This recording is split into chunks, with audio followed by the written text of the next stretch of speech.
ಇನ್ನು ದರ್ಶನ್ ಮತ್ತು ಗ್ಯಾಂಗ್ನಿಂದ ರೇಣುಕಾಸ್ವಾಮಿ ಕೊಲೆ ಪ್ರಕರಣಕ್ಕೆ ಸಂಬಂಧಪಟ್ಟಂತೆ ಪ್ರದೋಷ್ ಮಾಫಿ ಸಾಕ್ಷಿ ಆದೇಶ ಮಧ್ಯಾಹ್ನ 3 ಗಂಟೆಗೆ ಪ್ರಕಟ ಆಗುತ್ತೆ.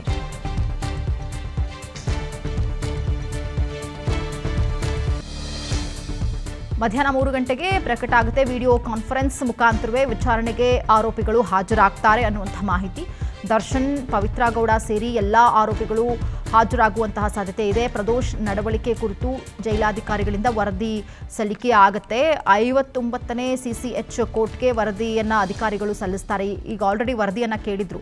ಅವರ ನಡವಳಿಕೆ ಹೇಗಿದೆ, ಅವರ ಬಿಹೇವಿಯರ್ ಹೇಗಿರುತ್ತೆ, ಅವರು ಯಾವ ರೀತಿಯಾಗಿ ಜೈಲಿನ ಒಳಗಡೆ ನಡ್ಕೊಳ್ತಾ ಇದ್ರು, ಸಹ ಕೈದಿಗಳೊಂದಿಗೆ ಯಾವ ರೀತಿಯಾಗಿ ಇದ್ರು, ಇದೆಲ್ಲದರ ಕುರಿತಾಗಿ ವರದಿಯನ್ನು ಕೇಳಿದ್ರು.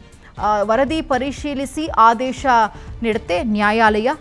ಮಾಫಿ ಸಾಕ್ಷಿಗೆ ಇದು ಮತ್ತಷ್ಟು ಗಂಡಾಂತರವನ್ನು ಎದುರಾಗುವಂತಹ ಚಾನ್ಸಸ್ ದಟ್ಟವಾಗಿ ಕಂಡು ಬರ್ತಾ ಇದೆ. ಪ್ರದೋಷ್ ಮಾಫಿ ಸಾಕ್ಷಿಯಾಗೋದಕ್ಕೆ ಅರ್ಹತೆ ಇದೆಯಾ ಇಲ್ವಾ ಅನ್ನುವಂಥದ್ದನ್ನು ನಿರ್ಧಾರ ಮಾಡ್ತಾರೆ.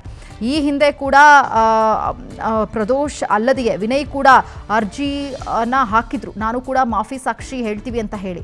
ಅಷ್ಟು ಜನರಲ್ಲಿ ಬಟ್ ನ್ಯಾಯಾಲಯ ಏನಾದ್ರು ಒಬ್ಬರನ್ನ ಪಿಕ್ ಮಾಡುತ್ತೆ, ಒಬ್ಬರು ಮಾತ್ರ ಮಾಫಿ ಸಾಕ್ಷಿ ಹೇಳೋದಕ್ಕೆ ಸಾಧ್ಯ.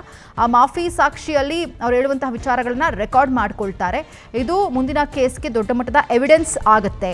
ಪ್ರದೋಷ್ ಅವರಿಗೆ ಮಾಫಿ ಸಾಕ್ಷಿ ಸ್ಥಾನ ನೀಡೋದಕ್ಕೆ ನ್ಯಾಯಾಲಯ ಒಂದು ಕಡೆ ಅನುಮತಿ ನೀಡಿದ್ರೆ ಅವರು ಹೇಳಿಕೆ ದಾಖಲಿಸಿಕೊಳ್ಳುವಂತಹ ಪ್ರಕ್ರಿಯೆ ಪ್ರಾರಂಭ ಆಗುತ್ತೆ. ಅದಾದಮೇಲೆ ಇದೆಲ್ಲ ಪ್ರೊಸೀಜರ್ಸ್ಗಳು ಇದೆ. ಅದು ನೋಡಬೇಕು ಅವರ ಯಾವ ರೀತಿಯಾಗಿ ಆದೇಶವನ್ನು ಕೊಡುತ್ತೆ ನ್ಯಾಯಾಲಯ ಅಂತ ಹೇಳಿ.